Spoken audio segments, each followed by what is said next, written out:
Salam Patunggilan. Bapak, Ibu, dan saudara-saudara warga GKJW, selamat beribadah dan berhimpun di dalam Tuhan. Pada hari ini kita bersama-sama mengikuti ibadah Jumat Agung. Ibadah kali ini kita lakukan di rumah kita masing-masing, oleh karena saat ini kita menghadapi pandemi virus corona yang sedang mewabah di seluruh penjuru dunia. Kita berdoa agar pandemi virus corona ini segera berakhir dan kita kembali beraktivitas dan kembali beribadah bersama di tempat ibadah kita masing-masing. Saudara-saudara, ibadah Jumat Agung saat ini menggunakan tata ibadah khusus yang disiapkan oleh Majelis Agung, menyikapi himbauan dari pemerintah dan PGI tentang ibadah-ibadah yang dilakukan di rumah. Majelis Agung kali ini menyediakan dua bentuk tata ibadah Jumat Agung, yaitu ibadah Jumat Agung yang disertai dengan perjamuan kudus dan juga ibadah Jumat Agung tanpa perjamuan kudus. Untuk memulai ibadah saat ini, saya mengundang saudara-saudara untuk berdiri. Marilah kita satukan hati kita menghadap kepada Tuhan. Saudara-saudara yang dikasihi Tuhan, hari ini adalah hari Jumat Agung. Marilah kita bersama saat ini mengenang kembali peristiwa kesengsaraan dan kematian Tuhan kita Yesus Kristus. Melalui kesengsaraan dan penderitaannya itu, Allah menyatakan kasih-Nya kepada kita. Melalui kematiannya, Allah menebus dan menyelamatkan kita. Kini, marilah kita datang kepada-Nya dengan senantiasa mengingat akan pengorbanan dan kasih-Nya yang nyata bagi kita. Jemaat yang kasih Tuhan, mari kita bersama-sama memujikan Kidung Jemaat nomor 454, bait yang pertama dan yang kedua.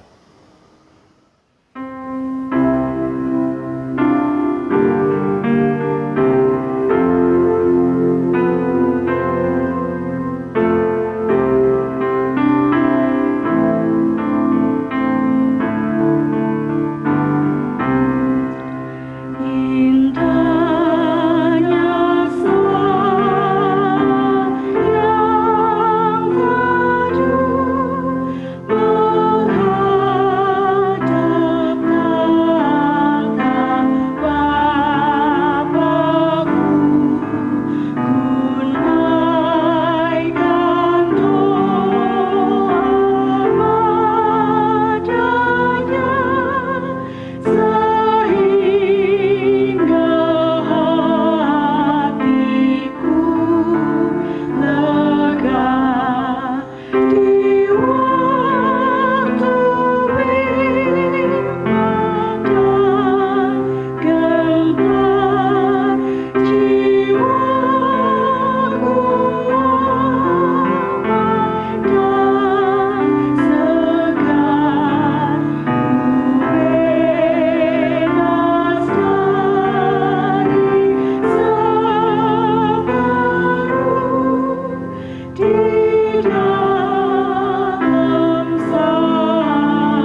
Jemaat yang dikasihi oleh Tuhan, marilah ibadah kita saat ini kita lakukan dengan pengakuan dalam hati kita demikian.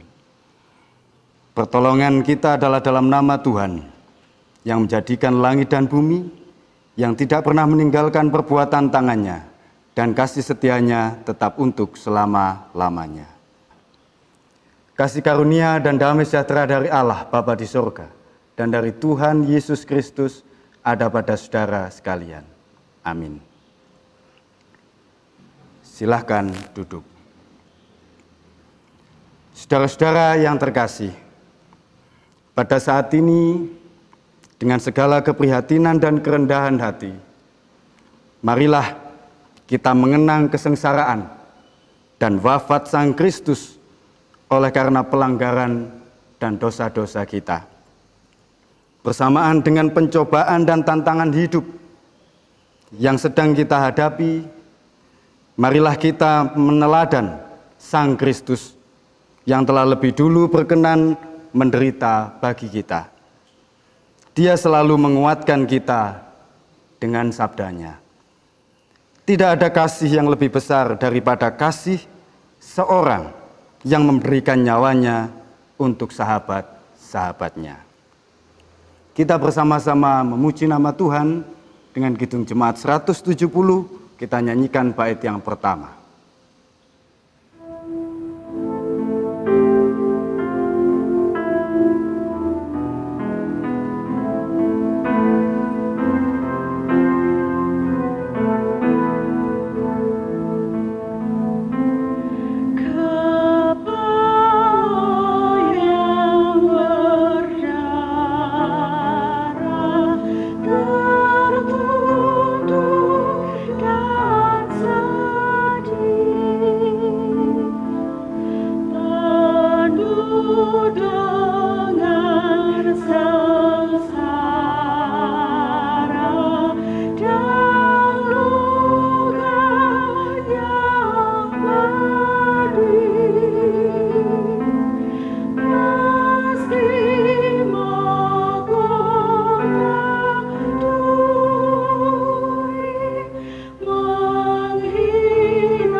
Saudaraku warga GKJW yang terkasih di dalam Tuhan Yesus, marilah kita memasuki pelayanan firman Tuhan, marilah kita bersatu di dalam doa.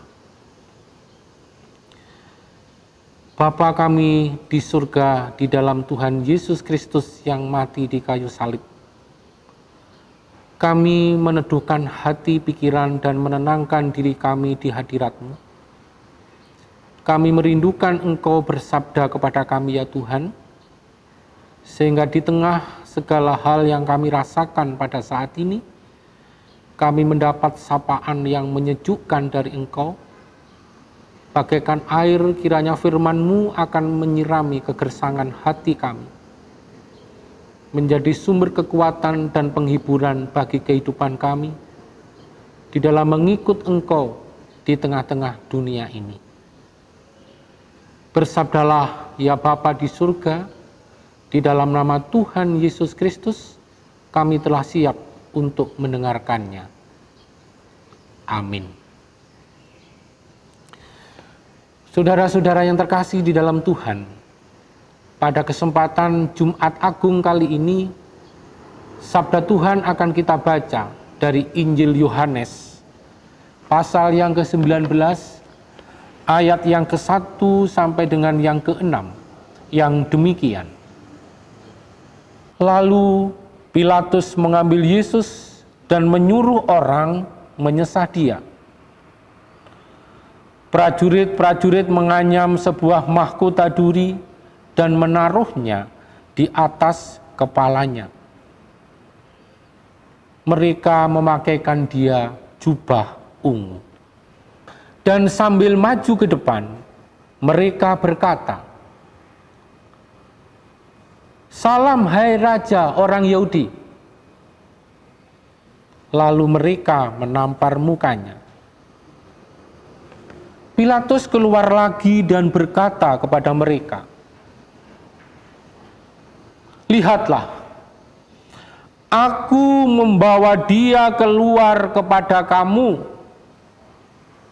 supaya kamu tahu bahwa aku tidak mendapati kesalahan apapun padanya." Lalu Yesus keluar, bermahkota duri, berjubah ungu. Maka kata Pilatus kepada mereka, "Lihatlah manusia itu." Ketika imam-imam kepala dan penjaga-penjaga itu melihat dia, berteriaklah mereka, "Salibkan dia! Salibkan dia!" Kata Pilatus kepada mereka, "Ambil dia, salibkan dia, sebab aku tidak mendapati kesalahan apapun padanya." Amin. Yang berbahagia ialah mereka yang mendengarkan firman Allah dan yang memeliharanya. Amin. Saudara-saudara yang dikasihi oleh Tuhan, marilah perhatian saat ini kita pusatkan pada ayat 5 dari bacaan kita ini, yang kata-kata Pontius Pilatus yang berbunyi, "Lihatlah manusia itu, ecce homo." Ketika kita mendengar ecce homo, tentu sebagian besar dari kita akan teringat pada lagu soundtrack serial TV Mr. Bean. Setiap nonton serial TV Mr. Bean ini, lagu tema pembukaan film ini berbunyi demikian.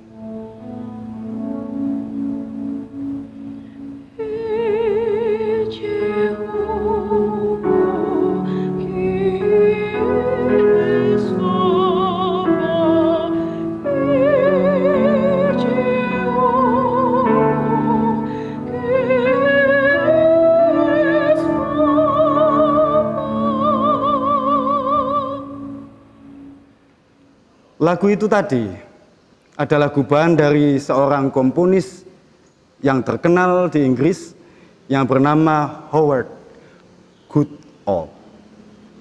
Kalau diterjemahkan bebas, artinya adalah demikian. Lihatlah manusia itu, orang aneh yang jatuh dari langit. Ya, dalam setiap filmnya, meskipun lucu, Mr. Bean memang selalu dipertontonkan sebagai orang aneh yang tidak sedap dipandang, yang selalu membuat lingkungannya menjadi kacau. Sekali lagi, ecce homo qui est faba. Lihatlah atau tontonlah manusia itu, makhluk yang aneh. Saudara-saudara yang dikasihi oleh Tuhan, pada kenyataannya Tuhan Yesus memang jauh berbeda dengan Mr. Bean. Tetapi pada saat ini Tuhan diperlakukan sama, yakni dipertontonkan untuk menjadi olok-olokan oleh Pontius Pilatus, bahkan dengan kata-kata yang sama. Ecce homo. Lihatlah manusia itu. Tontonlah manusia itu. Apakah saat itu Tuhan Yesus memang tampak berpenampilan aneh atau tidak sedap dipandang ketika dipertontonkan oleh Pilatus di hadapan banyak orang?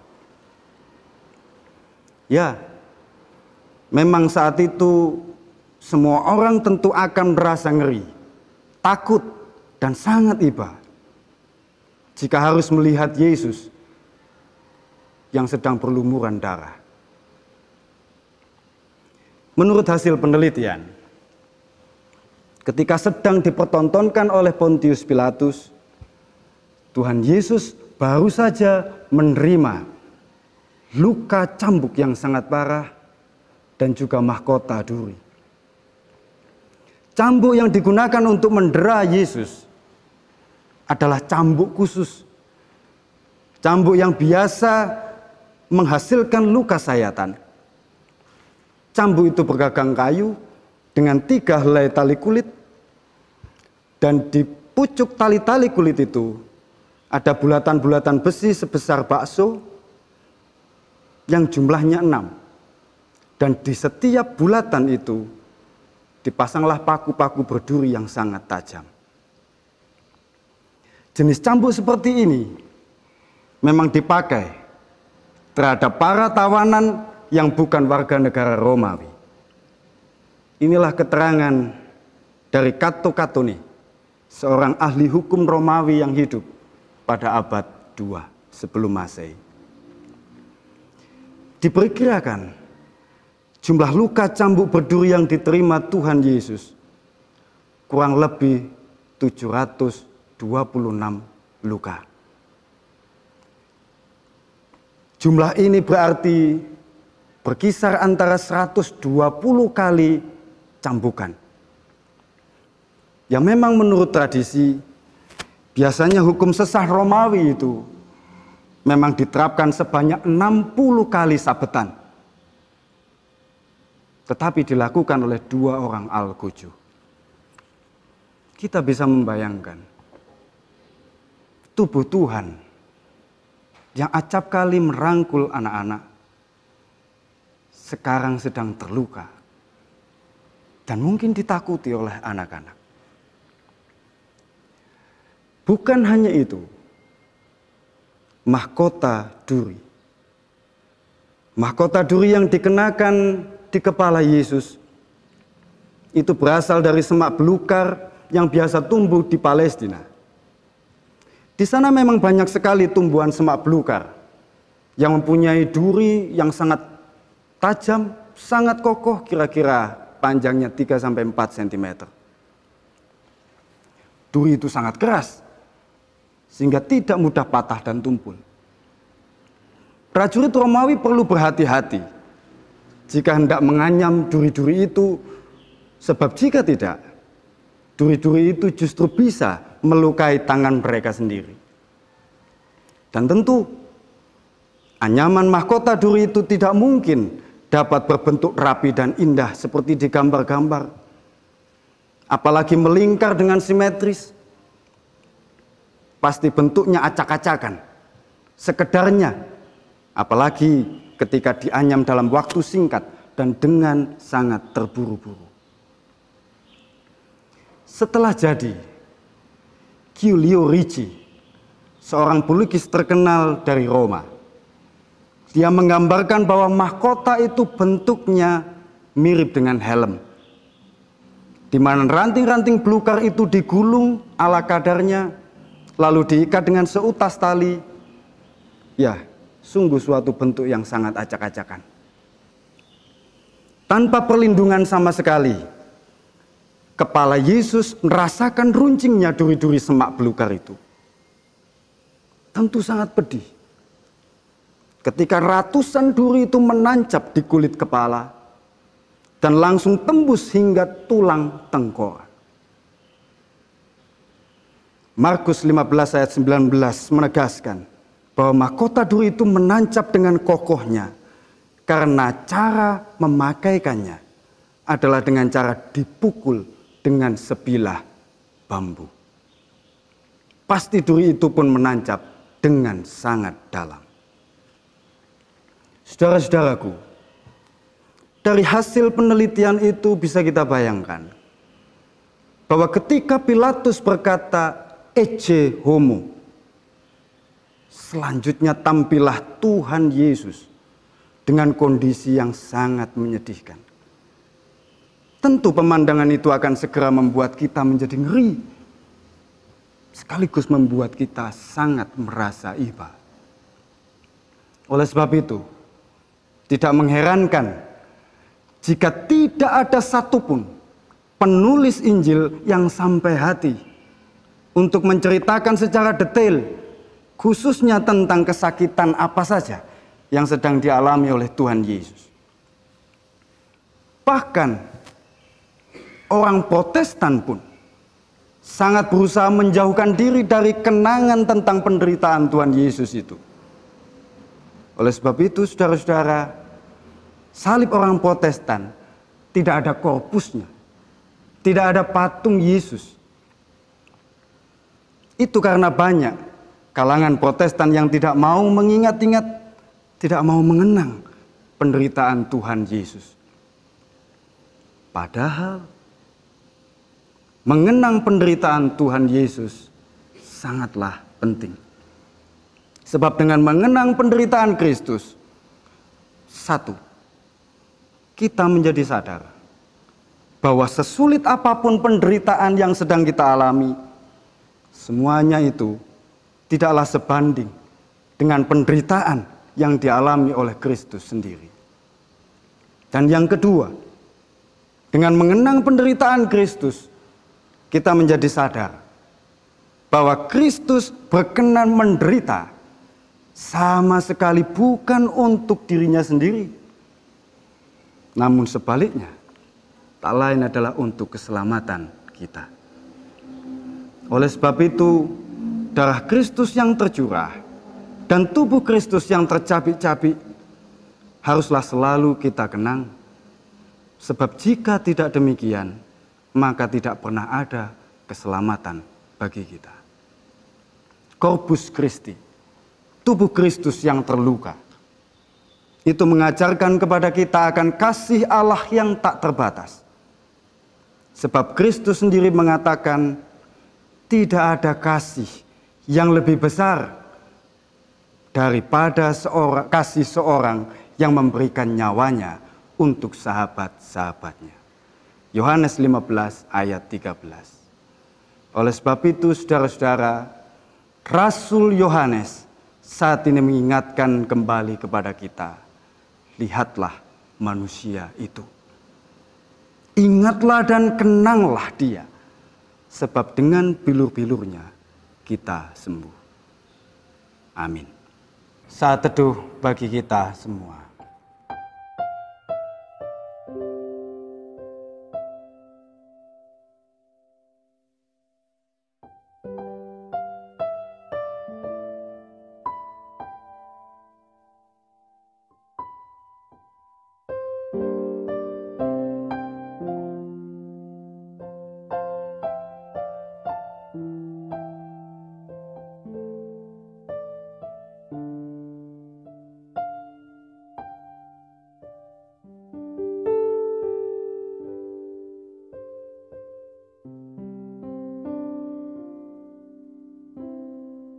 Mari bersama-sama kita bangkit berdiri, kita menyatakan pengakuan iman rasuli.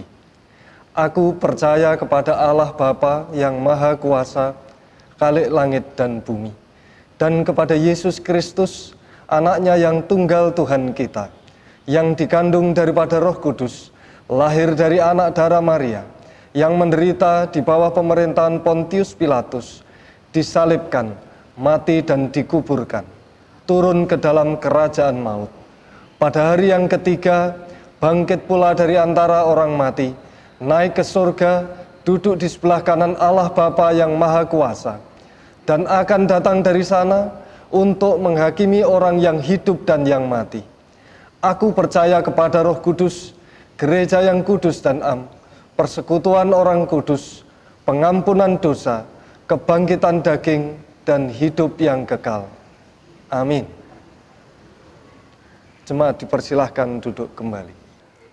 Jemaat yang dikasihi oleh Tuhan, Jumat Agung merupakan perayaan yang sangat penting. Sebab di hari ini, Kristus telah rela mati demi kehidupan gerejanya.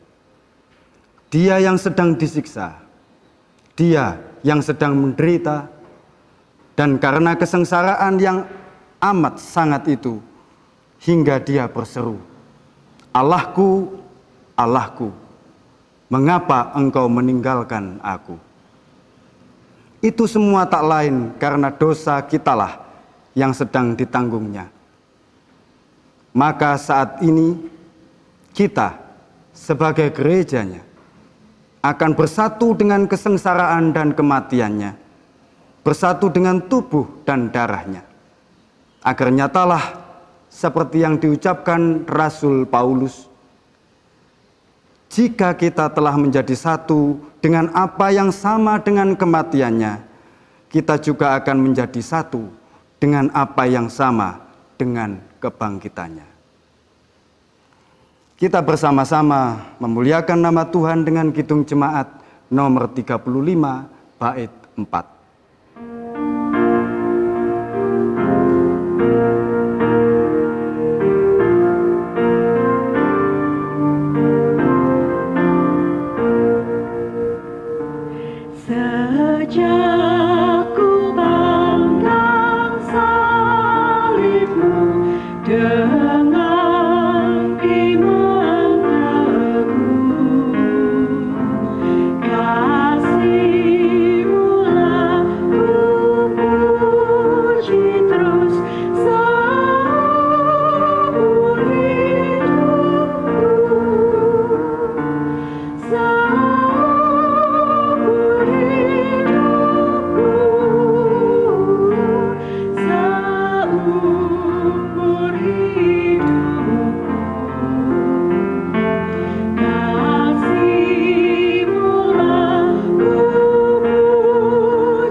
Saudara-saudaraku, marilah saat ini kita datang menghampiri meja perjamuan untuk menerima anugerahnya yang telah dinyatakan kepada kita melalui kematian dan kebangkitan Kristus.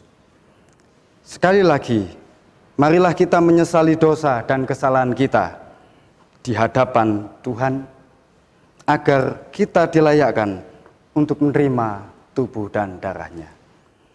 Kita bersama-sama bernyanyi dari kidung jemaat 29 bait pertama.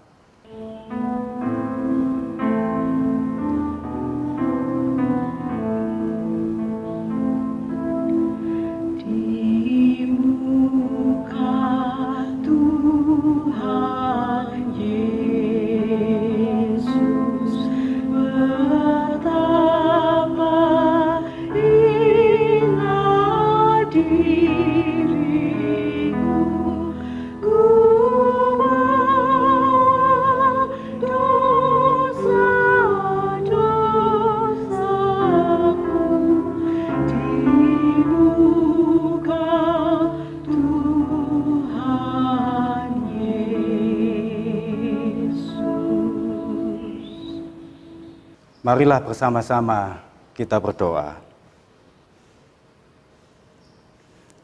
Anak domba Allah yang menghapus dosa dunia, kami datang menghampiri hadirat-Mu. Layakkanlah kami untuk menerima tubuh dan darah-Mu. Kudus, kudus, kuduslah Tuhan. Amin. Saudara-saudaraku, sekarang arahkanlah hatimu kepada Tuhan, dan hendaknya engkau mengenang yang demikian. Ketika merayakan perjamuan Paskah bersama dengan para murid-Nya, Tuhan Yesus mengambil roti, mengucap syukur, lalu memecah-mecahkannya.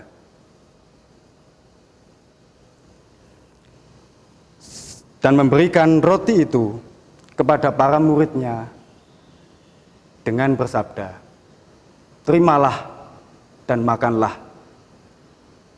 Inilah tubuhku yang telah dipecah-pecahkan bagi kamu demi pengampunan dosamu. Perbuatlah ini menjadi peringatan akan kematian dan kebangkitanku, serta pengharapan akan kedatanganku." Maka sekarang, terimalah. Terimalah dan bagikanlah.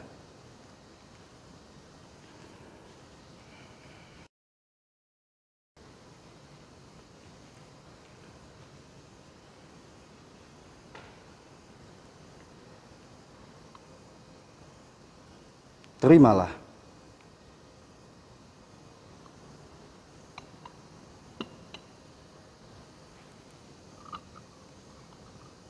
Terimalah.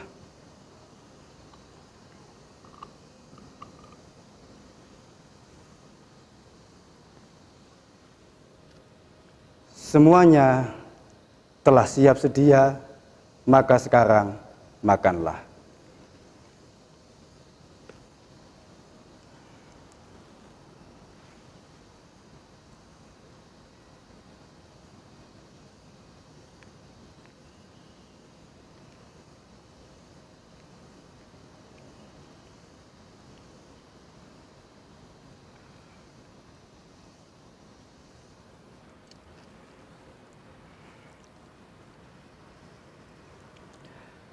Setelah makan bersama dengan para murid-Nya, Tuhan Yesus mengambil cawan, lalu menuangkan anggur,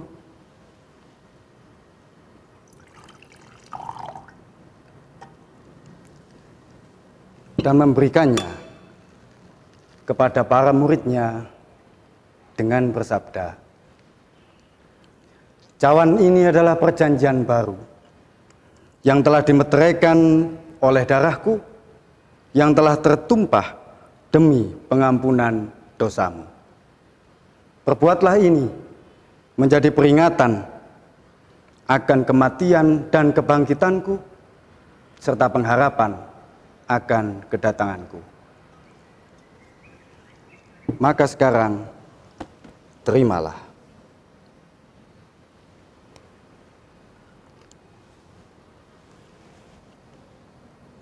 Terimalah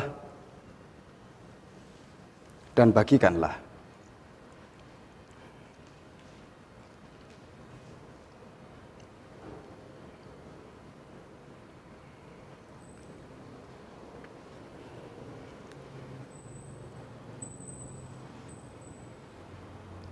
Terimalah.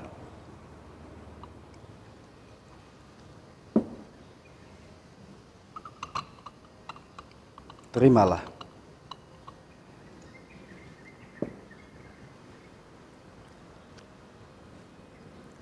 Semuanya telah siap sedia, maka sekarang minumlah.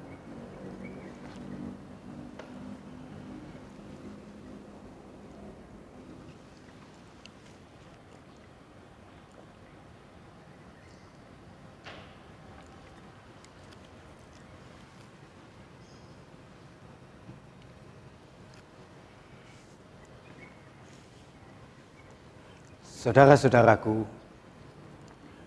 marilah kita undur dari meja perjamuan Tuhan ini dengan sukacita, sambil mengingat firman Tuhan yang demikian. Aku hidup, tetapi bukan lagi aku sendiri yang hidup, melainkan Kristus yang hidup di dalam aku. Dan hidupku yang kuhidupi sekarang di dalam daging adalah hidup oleh iman dalam Anak Allah yang telah mengasihi aku dan menyerahkan dirinya untuk aku. Amin. Bapak, Ibu, dan Saudara yang terkasih, setelah bersama-sama kita memenuhi undangan Kristus untuk makan satu meja dengannya, marilah saat ini kita mengucapkan syukur kehadirat Tuhan dengan persembahan yang akan kita kumpulkan bersama-sama. Kita iringi persembahan ini dengan lagu dari Kidung Jemaat 169.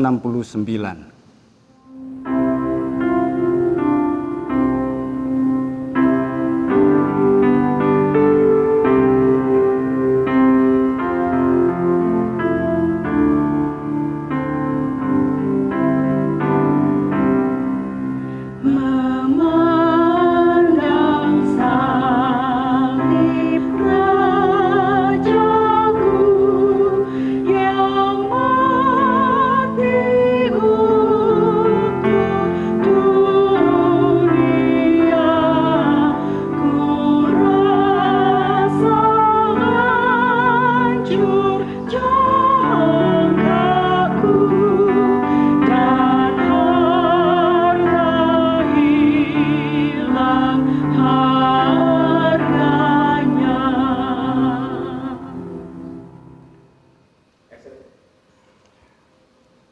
Saudara-saudaraku, marilah saat ini kita menghampiri hadirat Tuhan dalam doa kita untuk menyerahkan seluruh syafaat kita sekaligus persembahan yang telah kita kumpulkan. Mari bersama-sama kita berdoa. Bapa di dalam sorga, Allah yang Maha Kudus, Allah yang telah berkenan untuk mati bagi keselamatan kami, Allah yang telah berkenan untuk menderita bagi damai sejahtera kami. Pada saat ini ya Tuhan, sungguh kami anak-anak-Mu berupaya untuk mengenang derita-Mu, mengenang duka cita-Mu, mengenang ketika Engkau sengsara dan wafat di kayu salib. Mampukanlah kami ya Tuhan, anak-anak-Mu ini, untuk bersama-sama sanggup mengingat dengan baik bahwa penderitaan yang Engkau lakukan itu, kematian yang Engkau terima, tak lain adalah untuk keselamatan kami, tak lain untuk penebusan dosa-dosa kami. Oleh sebab itu ya Tuhan, yakinkanlah kami bahwa kami mampu menjadi setia kepadamu, oleh karena kami telah bersukacita. Penyelamatan dari-Mu sudah kami terima. Ya Tuhan Yesus, pada saat ini kami secara khusus berdoa bagi keadaan yang saat ini masih kami alami bersama-sama. Pandemi COVID-19, pandemi virus corona yang sedang menghantui kehidupan kami sehari-hari. Sungguh ini adalah sebuah bentuk penderitaan yang kami alami, sebuah malapetaka yang membuat kami takut. Kami tahu ya Tuhan, apa yang sedang kami alami ini tidak lebih parah dibanding penderitaan-Mu di kayu salib. Bahkan saat ini kami merasa bahwa Engkau pun turut ada bersama kami, menderita bersama dengan kami. Akan tetapi kami juga merasakan bahwa Roh-Mu yang kudus memampukan kami untuk tetap bertahan, untuk tetap tabah, untuk mempersiapkan sebuah kebangkitan dan kemenangan, untuk berani menghadapi kenyataan sehari-hari. Ya Tuhan, gandenglah kami, mampukan kami selalu sadar Engkau ada di tengah-tengah kami. Ya Tuhan Yesus, saat ini pula kami bersama-sama berdoa dan mengucap syukur melalui persembahan yang telah kami kumpulkan bersama. Terimalah ya Tuhan, inilah simbol syukur kami kepadamu. Inilah simbol kasih kami kepadamu. Ajarkanlah kepada kami senantiasa ya Allah, untuk mau mempersembahkan bukan hanya sekedar uang kami, akan tetapi kehidupan kami seutuhnya demi kemuliaan nama-Mu. Inilah doa-doa kami, dan perkenankan kami akhiri doa kami ini dan menyempurnakannya dengan doa yang telah Engkau ajarkan kepada kami. Bapa kami yang di sorga, dikuduskanlah nama-Mu, datanglah kerajaan-Mu, jadilah kehendak-Mu di bumi seperti di sorga. Berikanlah kami pada hari ini makanan kami yang secukupnya, dan ampunilah kami akan kesalahan kami, seperti kami juga mengampuni orang yang bersalah kepada kami. Dan janganlah membawa kami ke dalam pencobaan, tetapi lepaskanlah kami daripada yang jahat, karena Engkau-lah yang empunya kerajaan dan kuasa dan kemuliaan sampai selama-lamanya. Amin. Jemaat yang dikasihi oleh Tuhan, sekarang pergilah dalam damai sejahtera Tuhan. Saling layanilah antara satu dengan yang lain dalam kasih, dan ingatlah selalu firman Tuhan hari ini, bahwa dengan mengenang dan menghayati wajah Kristus yang tersalib, itu akan membuat kita semakin tabah dalam menghadapi penderitaan hidup yang sedang kita alami, dan memampukan kita menjadi lebih bijaksana dalam menilai makna hidup pemberian Tuhan. Percayalah bahwa Tuhan selalu menyertai saudara. Kita akhiri ibadah kita dengan Kidung Jemaat 183 bait 2.